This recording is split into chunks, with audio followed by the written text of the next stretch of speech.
Zamina? Shelley. Yes. Thank you for allowing me to speak to all of you this evening.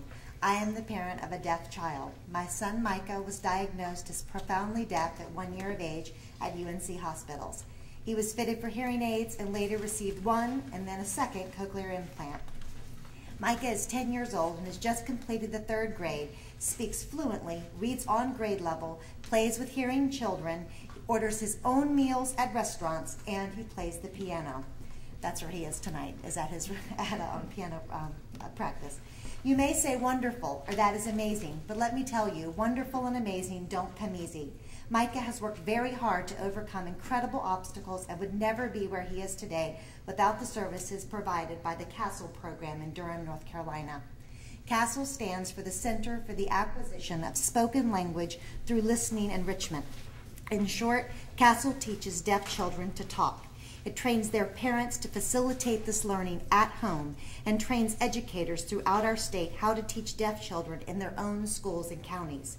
Getting a cochlear implant is just the first step in enabling these children to be integrated into a hearing world.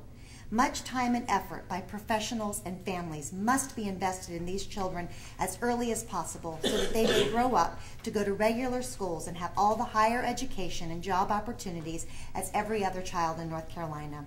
The CASTLE program is funded by private donors and a non-recurring grant by the General Assembly.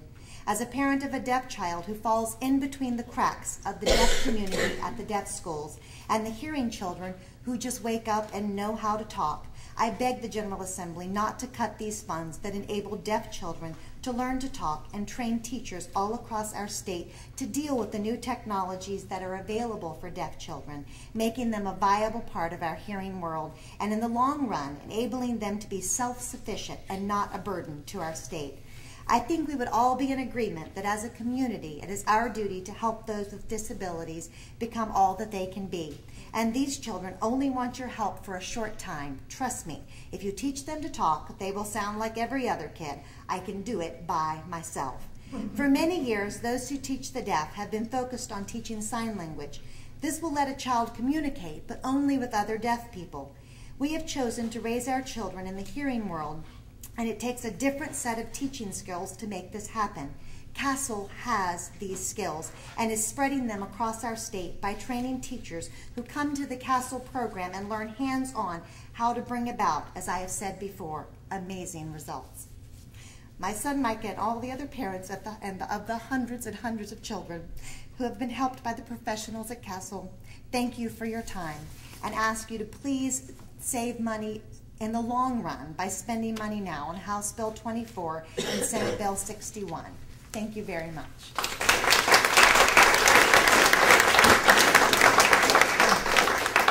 Thank you, Shell. I didn't do it on purpose, but you and Zamina are a wonderful tag team. Oh. Tom Vanderbeck, John Hoyer. I guess I need some men up here. And Jerry Marcados.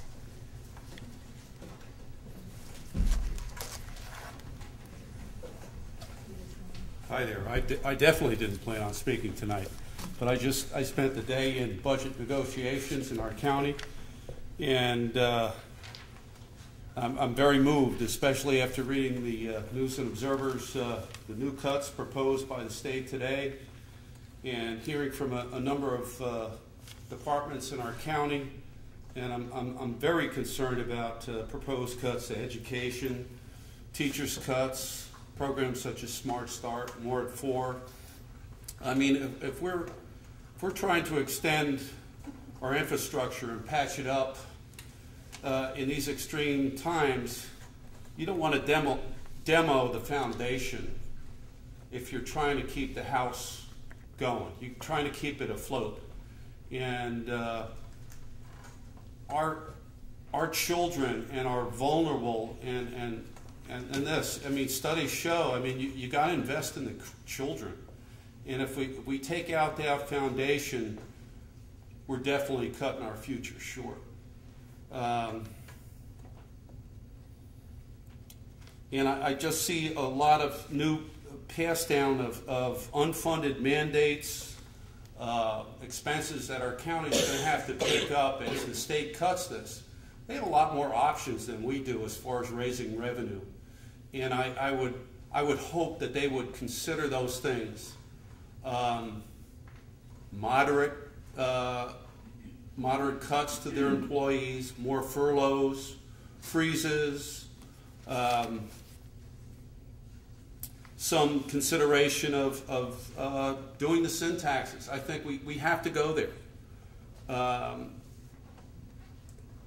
Otherwise, we're going to see this. I see the tsunami coming with all our other departments through DSS and the mental health, the hospitals, the judicial systems, and it's going to end up in our jails.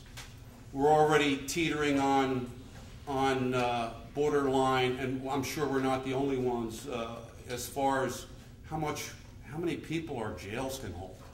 I mean, what does this say about us here? And we're just forcing this issue where, as we make these cuts, we're just going to push this to the extreme, where now we're going to, instead of being right on the teetering point of the maximum point of our jails, which we'll have to fund, it's going to get us there prematurely, along with our other costs that we have to find funding for, in addition to the schools whose capital programs for building and stuff is the ADM and other funds that we were hoping to help us pay for schools is not going to be there for us. So from the state perspective, it's all being pushed down on the counties, and we don't have those options. And it's very difficult, and it's very apparent, and I would hope that you can come back and sit with us in our budget deliberations to see where the rubber meets the road right here, where we only have the options of property tax, basically, and what it does, the devastation to the cuts that you all consider in our future and economic development, that I think you really have to, we got to spread this load out a little wider, and some of these other lobbying groups that want to, oh, don't touch our industry, don't do this. You know, some of us are older, we can pay a little bit more, we're more resilient, but we definitely have to look out for our future generations and our own economic development, that we will weather this. But I think we can't cut them off. I mean, even I read a study about a year ago and said even dental care, with poor dental care. Oh, I'm sorry. I'm wrapping up. That even something just like dental care, poor dental care, can keep a kid from speaking up in school, participating, and keep them in they'll never break that chain. They'll always be there. So we have to deal with the young and to help them, to help carry us through. Thank you.